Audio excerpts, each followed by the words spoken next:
Olá pessoal, aqui é o Pedro Zanoni. Voltei para mais uma aula com vocês aí no canal Desenhando Direito e também lá no meu canal oficial, Pedro Zanoni Oficial.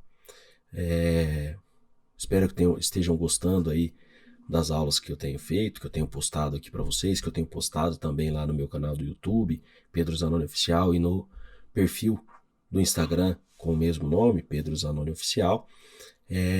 Me sigam, porque eu posto dicas importantíssimas sobre várias questões, sobre vários temas. Peço para vocês a ajuda de me seguirem tanto no perfil do Instagram quanto aqui no canal do YouTube, tá? É muito importante e gratificante quando eu recebo novos inscritos, quando eu recebo comentários positivos ali. Pode também ter comentários negativos com dicas construtivas, serão muito bem-vindas. E principalmente, muito importante, espero que vocês, tendo alguma dúvida sobre qualquer tipo de matéria, eu espero que vocês postem ou nos comentários aqui do YouTube, ou no inbox, ou comentários do Instagram, pedidos de aulas específicas. Qualquer tema que vocês quiserem, vocês podem me pedir, que eu vou ter o prazer de responder para vocês imediatamente ali. E se a procura for muito grande a respeito desse tema, produzir uma aula específica sobre o tema para vocês e fazer aqui a explicação minuciosa, uma explicação detalhada, porém não tão profunda,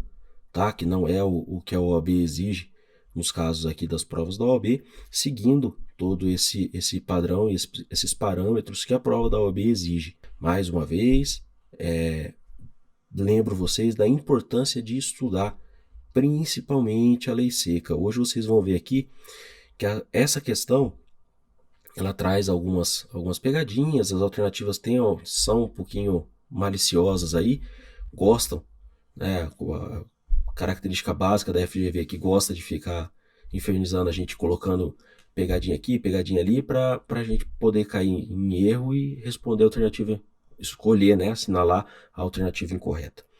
Mas tenho certeza que o pessoal que está acompanhando o canal, o pessoal que realmente está empenhado em passar no exame da ordem, já está estudando a lei seca, já tem bastante tempo, está acompanhando o nosso canal aqui, que é muito importante ter essas orientações, ter essas dicas, tá? Eu já passei por essas fases da OAB, primeira e segunda fase, fui aprovado, tenho uma boa experiência no assunto para poder trazer conhecimento suficiente para vocês e ajudar, tanto aqui quanto colocando à minha disposição, como já falei no começo, para responder questões que vocês tiverem, dúvidas que vocês tiverem sobre qualquer tema que aparecer e dúvida que aparecer para vocês, seja relacionado a questões da faculdade, seja relacionado a questões da OAB ou mesmo de provas de concurso. Basta me procurar, eu vou estudar o assunto e terei muito prazer em responder e ajudar vocês, tá bom? Chega de enrolação e vamos lá para responder mais uma questão aqui com vocês, tá? Essa é a nossa aula de número 7 e nós responderemos uma questão do 31º exame da ordem de processo penal. Essa questão, ela trata sobre o tribunal do júri e recurso de apelação, tá? Não é nada aprofundado, não tem profundidade nenhuma nos crimes tratados, né, no procedimento do tribunal do júri. Por isso que a gente não vai entrar discutindo homicídio, se latrocínio é processo do tribunal do júri, se é procedimento comum, se não vai entrar discussão nenhuma sobre crimes em espécie, tá? A gente vai discutir apenas procedimento, porque, como eu disse, é uma questão de processo penal, tá bom? Ricardo foi pronunciado pela suposta prática do crime de homicídio qualificado. No dia anterior à sessão plenária do Tribunal do Júri, o defensor público que assistia Ricardo, até aquele momento, acostou o processo à folha de antecedentes criminais da vítima, materiais jornalísticos e fotografias que poderiam ser favoráveis à defesa do acusado. O Ministério Público, em sessão plenária, foi surpreendido por aquele material, do qual não tinha ciência, mas o juiz-presidente manteve o julgamento para a data agendada. E após o defensor público mencionar a documentação acostada, Ricardo foi absolvido pelos jurados em 23/10/2018, uma terça-feira. No dia 29 de outubro de 2018, o Ministério Público apresentou recurso de apelação, acompanhado das razões recursais, requerendo a realização de novo júri, pois a decisão dos jurados havia sido manifestamente contrária à prova dos autos.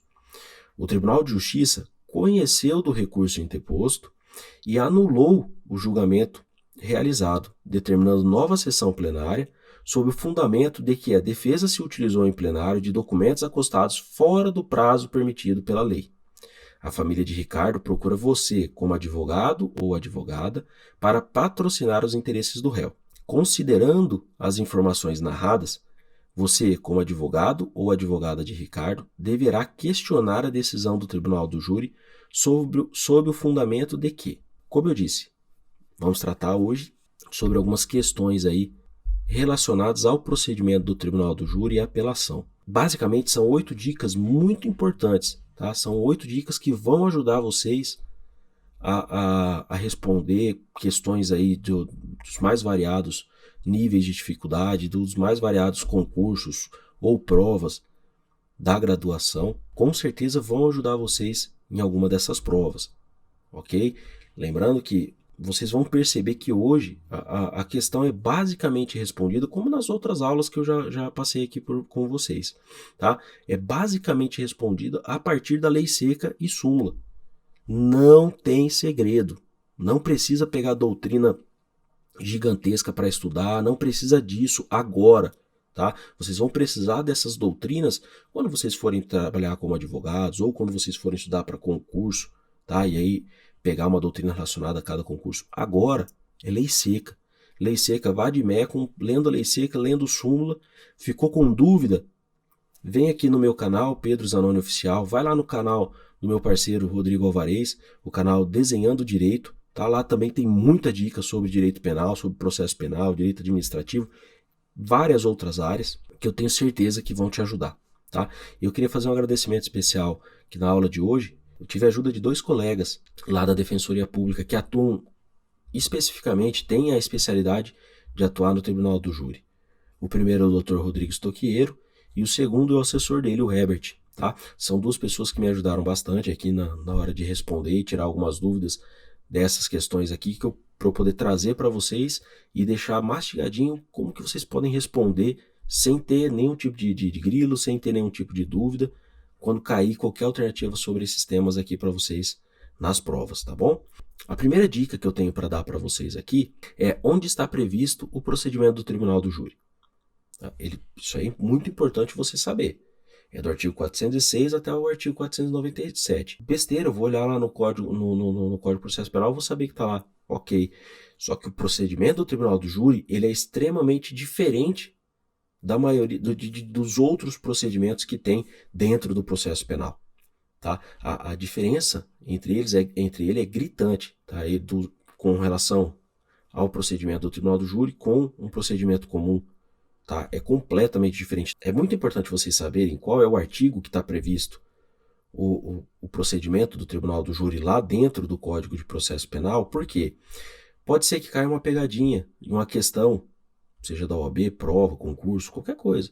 Mas numa questão tenha lá uma informação que, de acordo com o artigo 590 do Código de Processo Penal, o Tribunal do Júri será realizado assim, assim, assim. E traz uma regra do Tribunal do Júri falando que é do artigo 590.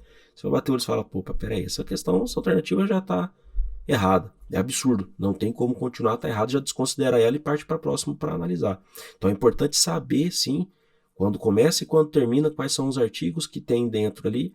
Ah, mas eu vou ter que decorar. Não precisa decorar. Basta você ler, reler, responder questões, acompanhar as nossas aulas que vocês vão ter aí mastigado para vocês quais são os artigos que mais incidem. Tá? Aqui, ao todo, são 101 artigos. É isso? Não, 91 artigos, desculpa. Graças a Deus que eu fiz humanas, não fiz exatas, para acertar assim de primeira, mas aqui no caso são 91 artigos. São 91 artigos, pô, vou ter que decorar todos, porque aí vem artigo, vem inciso. Não. Vem aqui, cola aqui com a gente que eu vou passar sempre para vocês quais são os artigos mais importantes que vocês têm que estudar. Beleza? Onde está previsto o recurso de apelação? Nos artigos 593 até 693, todos do Código de Processo Penal. Tá? Essa regra, esses artigos, né, eles trazem aí o que pode, quando que pode, quando é cabível, quando que dá, qual é o prazo para interposição do recurso de apelação, quem pode interpor, quando pode ser interposto, é nessa levada. Tem uma regrinha básica, que aí você vai falar para mim, pô, mas tem reze, tem apelação, tem embargos. Normalmente isso eu usei na minha época de faculdade, na minha época de tanto para as provas quanto para a OAB, eu analisava e tentava fixar o máximo possível ali quais eram os casos de recurso em sentido estrito, o reze, tá? Depois que eu vi ali no artigo do reze quais eram os artigos, os casos que eu tinha que usar o reze para recorrer de uma decisão, de uma sentença que seja, depois que eu fixava eles, ficava fácil, porque eu ia por exclusão. A hora que vinha uma questão, você tem de sentença condenatória do tribunal do júri apresentar um reze. Aí você olhava e falou, peraí, sentença penal condenatória do tribunal do júri? Peraí, deixa eu lembrar. Aí você vai lembrando cada um dos tipos.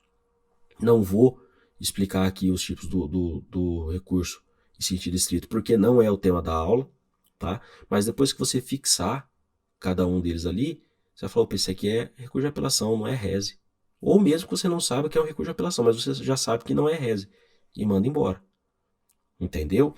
Então, assim, é bastante tranquilo e vou deixar mais uma dica para vocês. Se vocês quiserem uma aula específica sobre o recurso em sentido estrito, o reze, no Código de Processo Penal, basta deixar os comentários aí aqui no YouTube ou então lá no meu canal do Instagram, que eu vou ter um prazer imenso em fazer uma aula para vocês sobre o tema, tá bom?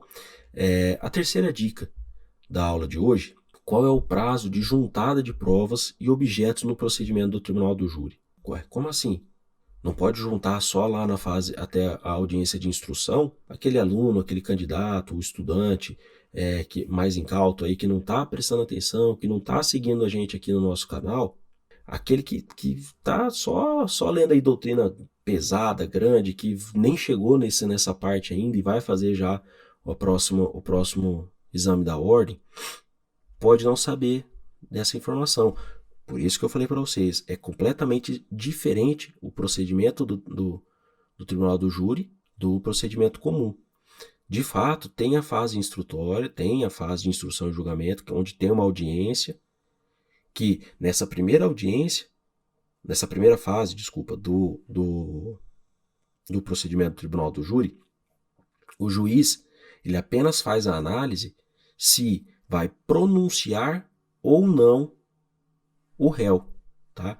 O que significa pronunciar ou não? É dizer se ele vai ou não a júri, tá? Então é feita uma análise para verificar se aquilo ali é um crime mesmo contra a vida, se o réu realmente concorreu para aquilo, se tem indício de autoria, se tem indício de materialidade. Fez essa análise, aí o juiz decide se pronuncia ou não o réu. Essa é a primeira fase do tribunal do júri e nós vamos para a segunda. Na segunda fase, ainda existe a possibilidade de juntada de novos documentos e objetos no processo. Essa juntada de novos documentos no processo, ela é feita quando? Ela pode ser feita até quando? Aquele aluno que não está prestando atenção, que não está assistindo às nossas aulas, não está acompanhando, não vai saber que tem 3 dias para juntar documentos ou objetos antes do plenário do júri, que é a fase onde os jurados vão decidir se aquele réu realmente cometeu ou não cometeu, qual vai ser, se vai ter agravante, se não vai ter agravante, se vai ter qualificadora, se não vai ter qualificadora. É ali que vai ser decidida a vida do réu, se ele vai ser condenado, se ele vai ser absolvido, ou se for condenado, quais são as penas que ele vai ser condenado. É nessa segunda fase. E pode sim ser juntado documentos até 3 dias antes desse julgamento. Ok? Então essa é a terceira dica que eu tinha para passar para vocês aqui. Vamos agora para a quarta dica, que também é muito importante.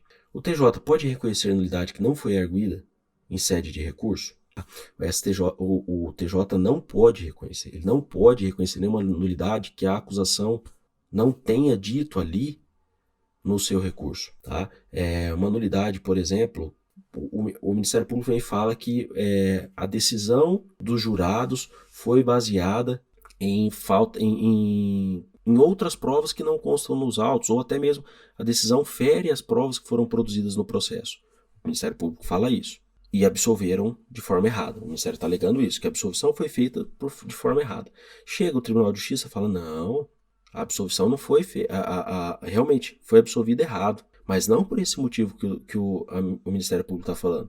O motivo do erro foi que os jurados se basearam numa prova que foi juntada fora daquele prazo dos 3 dias. Se acontece isso, o Tribunal de Justiça está errado, ele não pode fazer isso. Esse tipo de nulidade não pode ser utilizada como argumento pelo Tribunal de Justiça se não foi utilizada pelo Ministério Público para poder fundamentar o recurso. Então, nesse caso, não pode. Isso não pode por causa da súmula 160 do STF.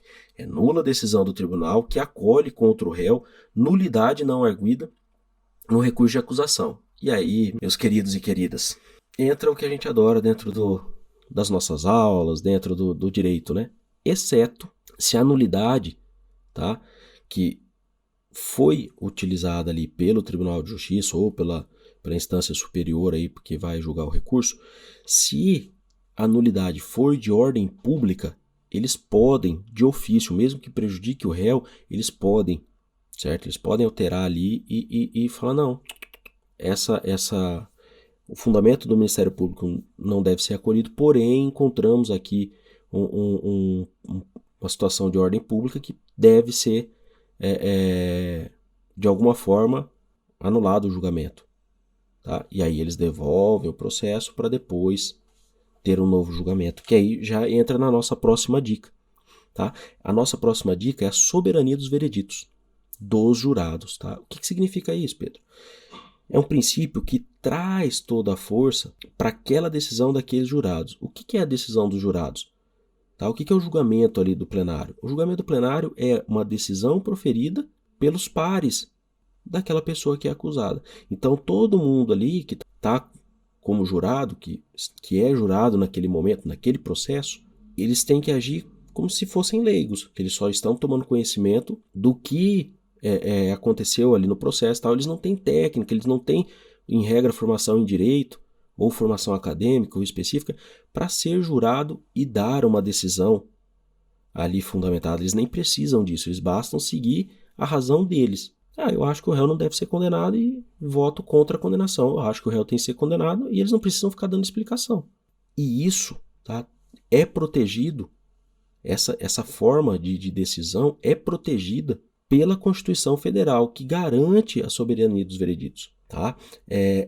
E onde que está previsto isso? No artigo 5º, inciso 38, a linha C da Constituição Federal.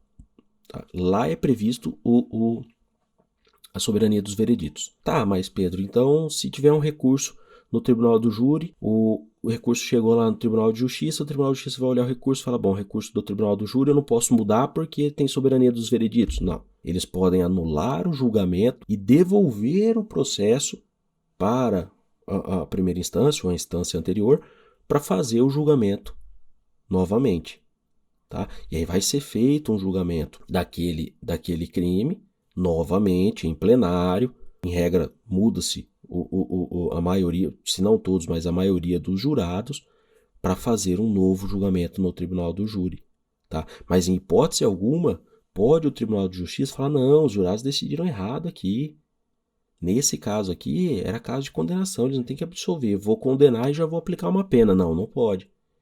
O máximo que eles podem é falar, olha, tem razão o recurso de apelação do Ministério Público, do assistente de acusação, e por isso devolvo o processo, anulando o plenário, devolvo o processo para a primeira instância, para que seja feito um novo tribunal do júri.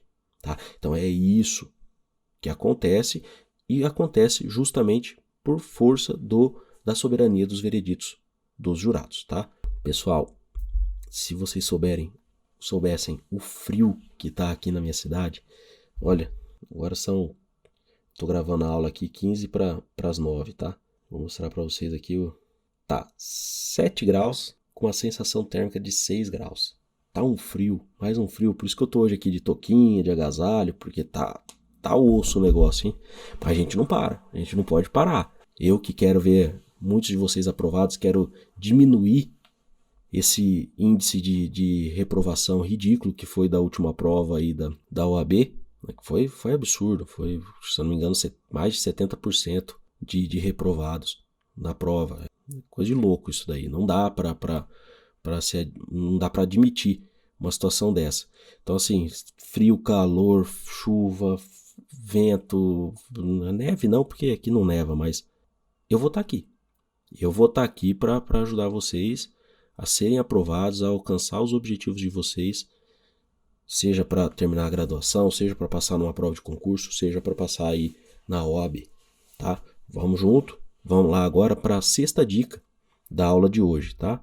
A sexta dica, que é uma observação muito importante para que a gente também possa chegar aí à resolução dessa questão, é: se a decisão proferida pelos jurados for contrária às provas dos autos, o que pode ser feito? Eu dei uma adiantada lá na dica anterior, né? Mas o que pode ser feito é: tá contrário às provas produzidas nos autos?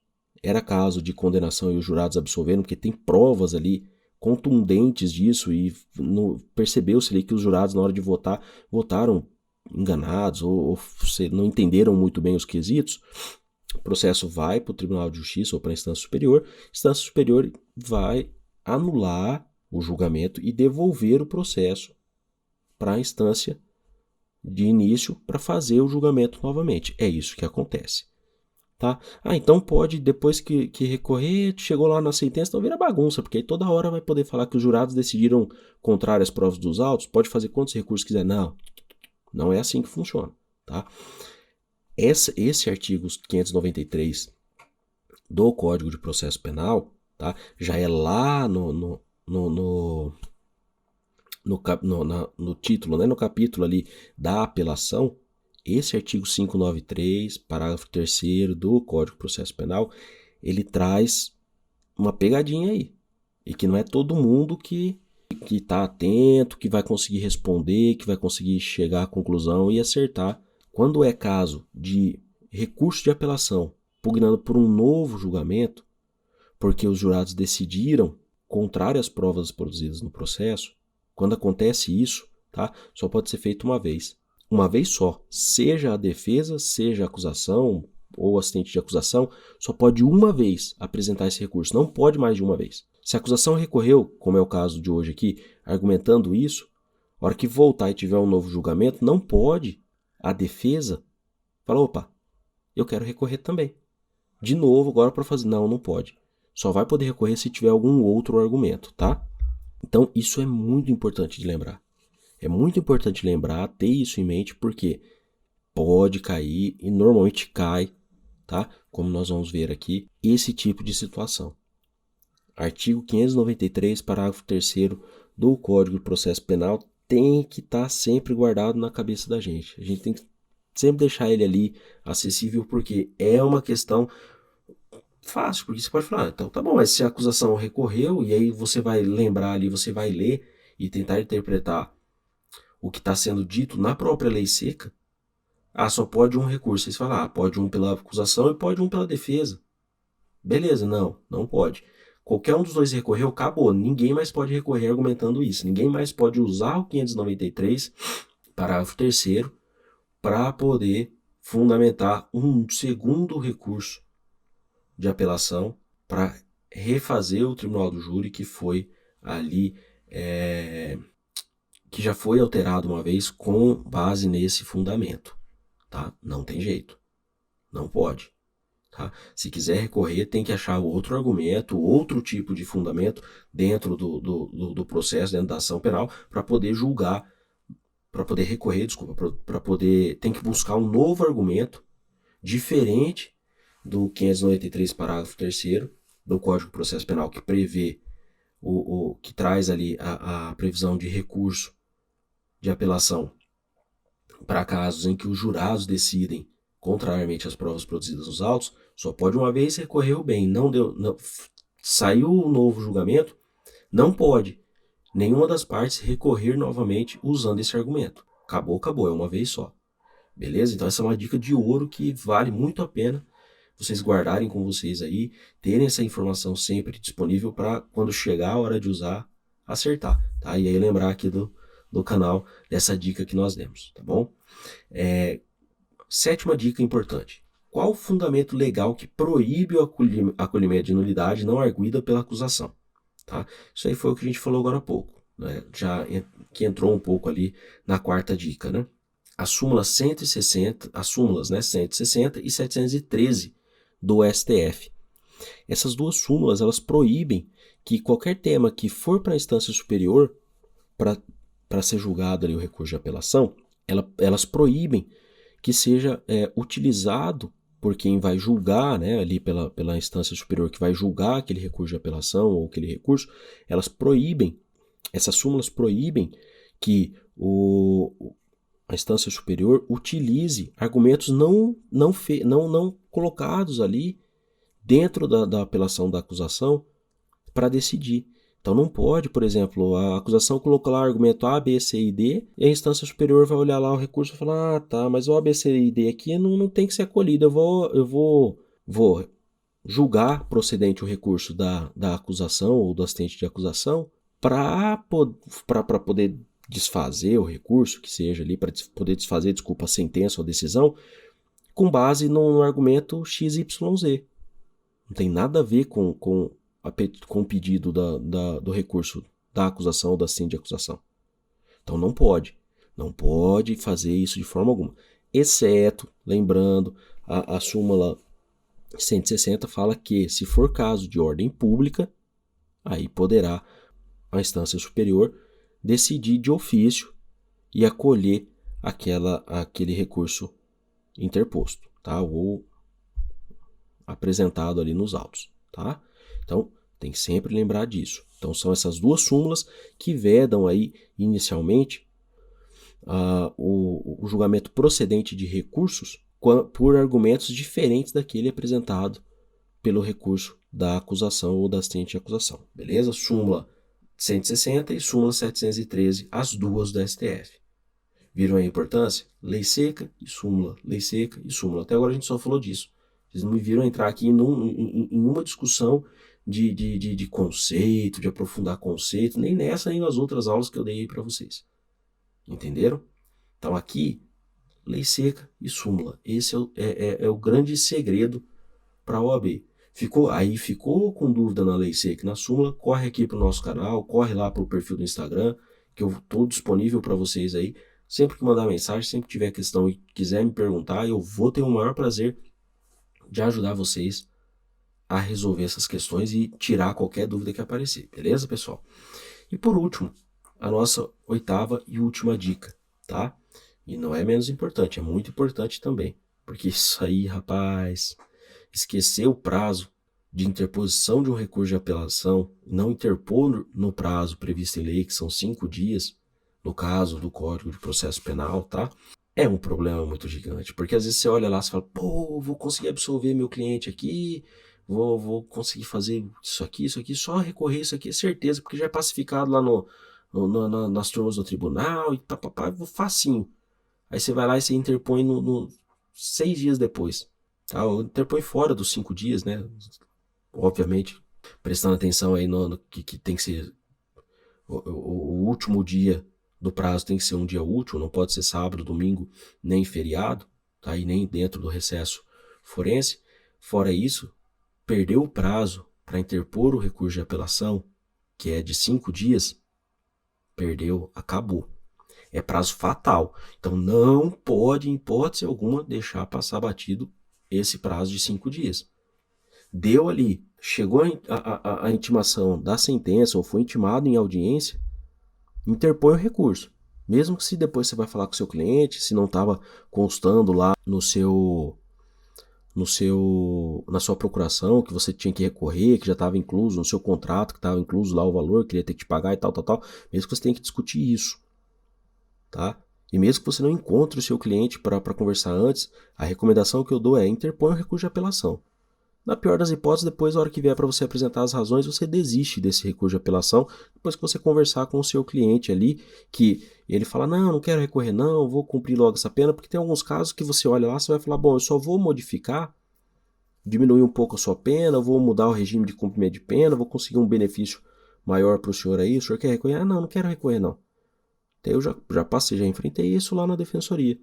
De assistido vir e falar, não quero recorrer não, deixa do jeito que tá aí, eu vou cumprir, para mim é melhor cumprir a pena em regime aberto do que ter que ficar cumprindo, seja a prestação de serviço, seja a suspensão condicional da pena, que a gente vê bastante ali onde atualmente eu atuo hoje, tá?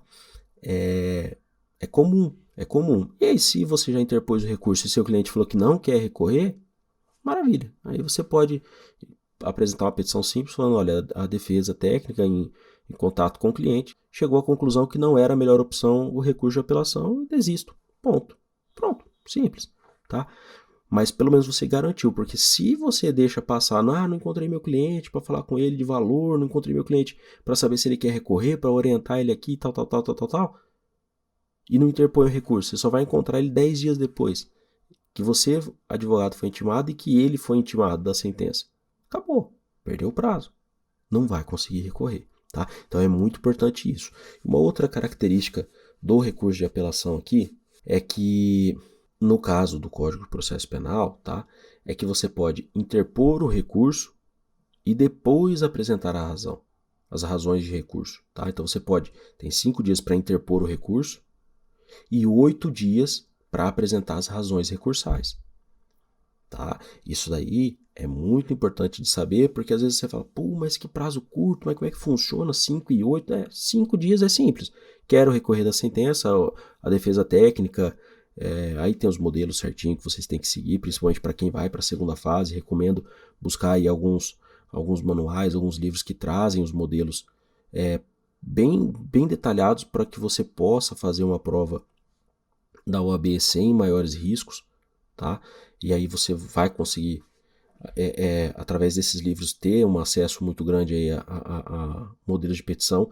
É arriscado buscar modelos de petição na internet, porque muitas vezes quem vai produzir aquele modelo ali tem alguns vícios, que até dão certo no dia a dia, mas não é o que a OAB quer, o que a banca examinadora da OAB quer.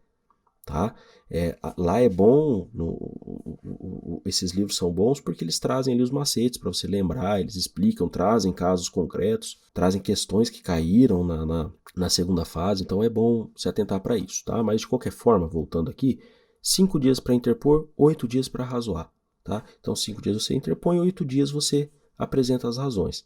Quando é um caso mais complexo, tá? Isso aí a gente usa, tá, dessa tática, e não tem nada de errado, porque a lei prevê, a gente interpõe, é um caso complexo, a gente vai ter que demorar um pouco mais de tempo para estudar e não quer estourar o prazo dos 8 dias das razões, a gente interpõe o recurso de apelação no primeiro dia e devolve o processo para o cartório e fica estudando. Hoje em dia é processo digital, então é mais fácil.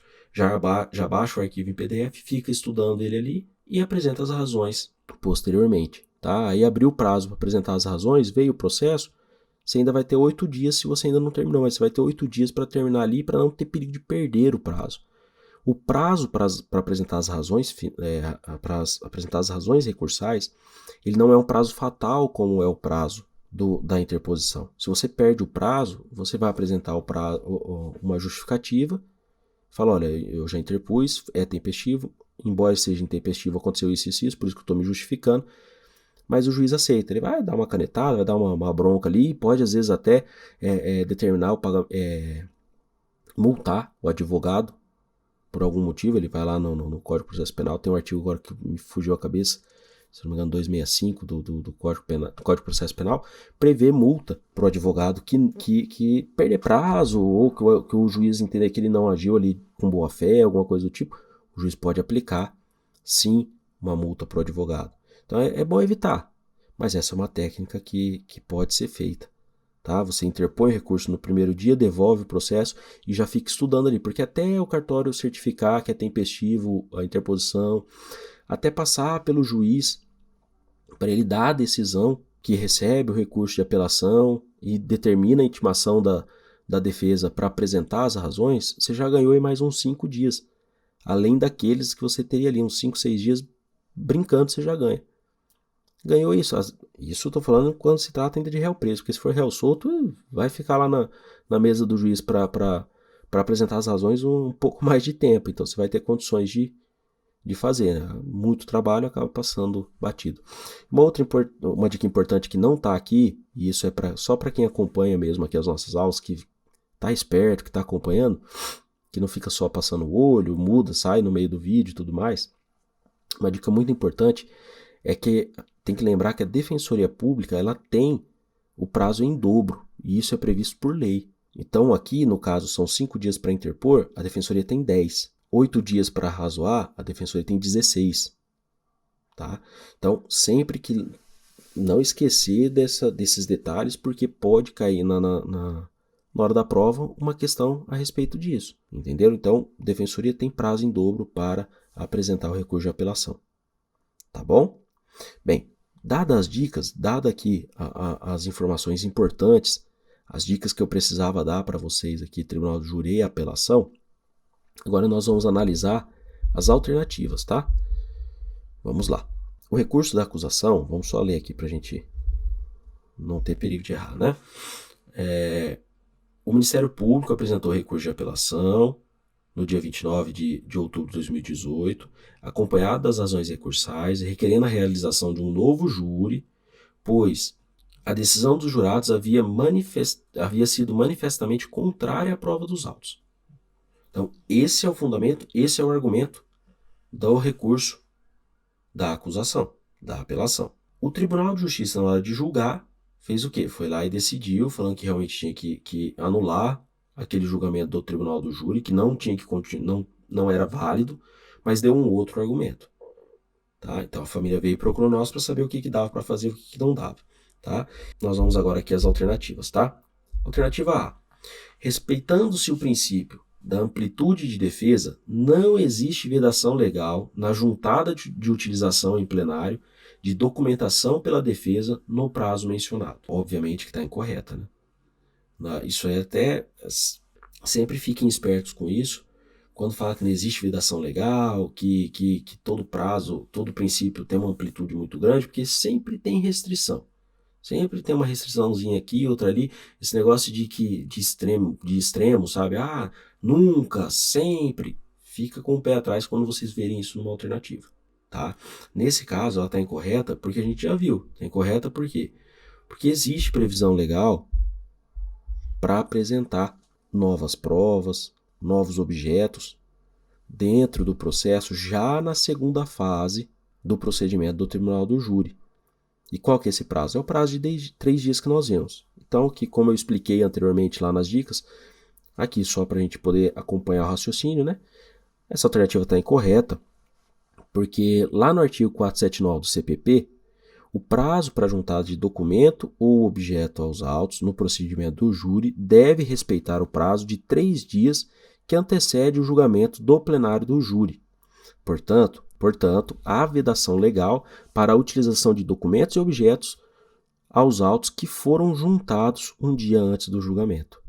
Tá? Então não dá ali o que a defensoria fez nesse processo aí foi incorreto. E o juiz deveria ter ou uma determinada retirada daquelas provas do processo para não ir a julgamento, para não chegar ao contato dos jurados, tá? Ele deveria ter feito isso, ou então ter anulado o julgamento do plenário, para então obedecer o prazo de 3 dias e o promotor de justiça poder ser intimado daquelas provas ali. Era o mínimo que ele tinha que ter feito. Tá? Ele não fez. O defensor aqui ele acabou juntando isso daí e foi para frente o processo. Chegou lá, os jurados, quando ele mencionou isso, os jurados acolheram, acataram o pedido dele de absolvição baseado nessas provas, como nós vimos no enunciado. E aí, essa prova já é ilegal, vai gerar uma ilegalidade, uma nulidade lá na decisão. Vocês entenderam? Agora, o que não pode é o MP recorrer alegando uma coisa e o Tribunal de Justiça julgar procedente o recurso, mas usando outro argumento, tá bom? Alternativa B. Diante da nulidade reconhecida, caberia ao Tribunal de Justiça realizar diretamente novo julgamento e não submeter o réu a novo julgamento pelo Tribunal do Júri. Pai eterno. Não tem jeito, né? Não tem jeito. Tá? É completamente errada essa alternativa por conta da soberania dos vereditos do Tribunal do Júri, tá? Então aqui ela está incorreta porque as decisões tomadas pelos jurados são protegidas pelo princípio constitucional da soberania dos vereditos, previsto no artigo 5º, inciso 38, a linha C da Constituição Federal, que impossibilita o tribunal de júri ou qualquer outra instância de realizar um novo julgamento, devendo, no máximo, anular a decisão tomada pelos jurados, devolvendo o processo para novo julgamento ao juízo de primeira instância. Então é por isso que está incorreta. Está incorreta porque esse tipo de alternativa aqui é ridículo, né? Tá passando por cima da Constituição Federal. A gente vê isso quase todo dia, mas, enfim, para fins de OAB, fins de provas, a gente tem que bater em cima do que está ali na lei seca. Beleza? Alternativa C. Não poderia o tribunal anular o julgamento com base em nulidade não arguida, mas tão só reconhecer, se fosse o caso, que a decisão dos jurados era manifestamente contrária à prova dos autos. Alternativa C, ela está correta. A decisão do TJ reconheceu a nulidade, que não foi arguida pelas partes. Então não dá para reconhecer. Tá? E não dá por quê?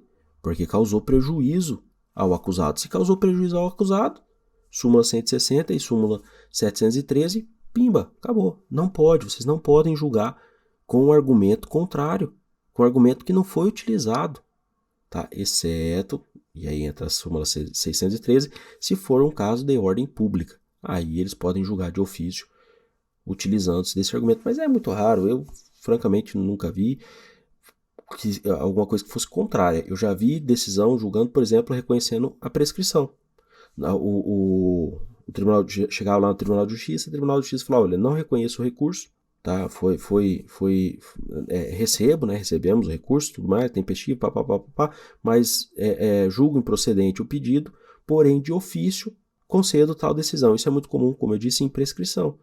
Chega lá no tribunal, viu que está prescrito, e os argumentos ali do recurso não são suficientes para absolver, ele vai lá e de ofício, porque a defesa não fez o pedido, ou mesmo a acusação não fez o pedido, porque o Ministério Público pode pedir a prescrição por ser matéria de ordem pública, mesmo assim ninguém pediu, o Tribunal de Justiça analisou, viu que tem meios para aplicar a prescrição e extinguir a punibilidade, pum, feito, é o que ele faz. Ok? Então vocês entenderam por que a alternativa C está correta e por que não poderia anular a decisão da forma como o Tribunal de Justiça fez. Beleza? A alternativa D também é até engraçada. O recurso foi apresentado de maneira intempestiva, de modo que sequer deveria ter sido conhecido. Tá? Lembra que eu falei dos 5 dias, né? Se a gente pegar aqui a alternativa, se a gente pegar aqui a questão, nós vamos ver que foi determinado aqui, teve o julgamento, né, que absolveu o Ricardo no dia 23 de outubro de 2018. E graças a Deus, né, a FGV trouxe ali que era uma terça-feira, para não fazer a gente ter que decorar até calendário agora, que é o que está faltando, e muito provavelmente se for seguir a toada aí do 32º exame, daqui a um dia eles vão pedir isso, para que a gente decore calendário e, para quem é mais antigo, né, igual eu assim, decorar a lista telefônica para fazer a prova, porque puta prova difícil, hein? Mas de qualquer forma, eles colocaram ali que é uma terça-feira, o dia em que a acusação tomou ciência da sentença e sai intimada. Já naquele ato, já sai intimado da sentença, para não dar agilidade ali aos trâmites. Então, a partir da terça-feira, a partir do dia 23, começa a correr o prazo para a interposição do recurso de apelação. Lembra? 5 dias. Acabou os 5 dias, é fatal. Tá? Só que tem que ser 5 dias e o último dia tem que cair em dia útil. Não pode ser final de semana, nem feriado ou recesso forense. No caso, dia 23 de outubro foi uma terça-feira. E não é vergonha não, gente. 23, 24, 25, 26, 27, 28. 28 era um domingo. Tá? Terça, quarta, quinta, sexta, sábado, domingo. Se caiu no domingo, não tem atividade forense nesse dia, a não ser plantões, né? E aí, como não é caso de plantão o recurso de apelação, o fato do Ministério Público ter interposto o recurso de apelação no dia 29, um dia depois dos 5 dias, não tem problema nenhum. Por quê? Lembrando que tem que terminar em dia útil. Não terminou, terminou em final de semana, feriado ou recesso forense, perfeitamente possível que seja interposto o recurso de apelação no próximo dia útil seguinte. Tá? E a FGV, embora ela tenha sido muito generosa, né? Coração imenso de colocar ali que dia 23 de outubro de 2018 foi uma terça-feira, chega ali na alternativa, ele já vai na malícia, já vai na maldade. Porque aí você vai bater o olho, para 23 para 29, 6 dias. Tá errado.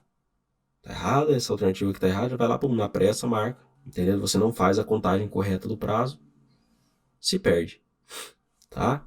Então vamos só voltar aqui na alternativa para vocês verem a observação que foi colocada. A alternativa está incorreta, porque o prazo para interposição do recurso de apelação é de 5 dias, e o MP foi intimado a sentença ao final do plenário, que ocorreu no dia 23 de outubro de 2018, uma terça-feira. Por isso, contando-se o prazo de 5 dias lá do Código de Processo Penal, os 5 dias seria dia 28 de outubro de 2018, que é um domingo, que foi, né, um domingo. Como foi num domingo, é impossível interpor o recurso, próximo dia útil, na segunda-feira. Não é feriado na segunda? Não, então pode interpor na segunda sem problema nenhum. Beleza? Então, pessoal, essas eram as dicas que eu tinha para passar para vocês. Peço desculpa aí, às vezes, até pela minha rinite aí, se eu tive que mudar um pouco aqui a forma de dar aula para vocês por conta do frio. E tá frio aqui em Campo Grande, meu povo. Peço a ajuda de vocês aí para ter um incentivo maior e fazer a aula para vocês aqui, sempre mantendo essa qualidade que eu tenho aqui mantido para vocês, para agradar, para trazer o melhor conteúdo possível, tá? De forma dinâmica. Vocês perceberam que eu não fico enrolando com outras informações de conceito, de doutrina e tudo mais, porque não é o caso. Eu tenho que trazer a questão para vocês da OAB e tenho que trazer a forma de resolver, a melhor forma de resolver e como até tentar ajudar vocês a inserir aí na cabeça de vocês uma forma de pensar para resolver as questões da OAB. Então, batendo o olho ali, vocês vão estudar para resolver a questão, vocês já vão ver que tem diversos temas que podem ser tratados nessa questão. Pode, claro que pode. Eu poderia ter aprofundado muito aqui nos requisitos da apelação, poderia ter aprofundado nos crimes contra a vida, poderia ter aprofundado no próprio procedimento do Tribunal do Júri, mas não é o caso. O caso aqui a gente tem que ir direto, tem que ser dinâmico e ir direto ao ponto, para que vocês possam ver como que vocês podem pensar na hora de resolver e estudar as questões da OAB, tá? E também de provas da graduação, até mesmo provas de concurso, tá? E trago para vocês sempre por que está certo, por que está errado. Para isso, para que eu continue fazendo isso, eu peço que vocês curtem, aí, dê um like nesse vídeo aqui no YouTube, compartilha, se inscreve, segue a gente aí no YouTube para dar aquela força, para dar aquela moral aí e eu conseguir atingir o máximo de pessoas possíveis e levar aqui um pouco de conhecimento que eu tenho para trazer para vocês e também para essas pessoas da melhor maneira possível. Eu quero continuar fazendo e vou ficar muito feliz caso vocês façam isso por mim. E também me sigam lá no Instagram, tá? Lá no @PedroZanoni Oficial, tem lá no Instagram, todo dia eu posto alguma coisa, tem algum vídeo, tem algum conteúdo, tem algum material novo, tá? Tem alguns cortes aqui da aula que eu publico também no YouTube, que eu publico lá no Instagram.